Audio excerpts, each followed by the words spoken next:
কিছু প্রবাসী দেখলাম যে তারা পোস্টাল ব্যালটে দাঁড়িপাল্লায় ভোট দিছে এবং তারা গণভোটে হ্যাঁ ভোট দিছে।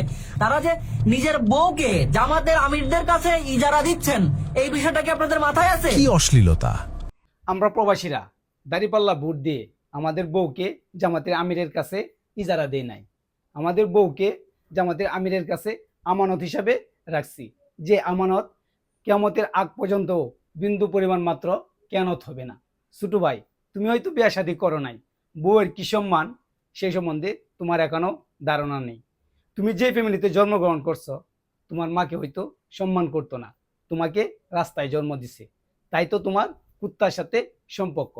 কথায় আছে, মূর্খ বন্ধুর চেয়ে শিক্ষিত শত্রুও ভালো। তুমি তো সম্পর্ক করছো মূর্খের সাথে। ইট মারলে পাটকেল খেতে হয়, সে পাটকেলটা 12 তারিখ প্রবাসী বউয়ের ভোটের মাধ্যমে পেয়ে যাবে। মাইন্ডেড।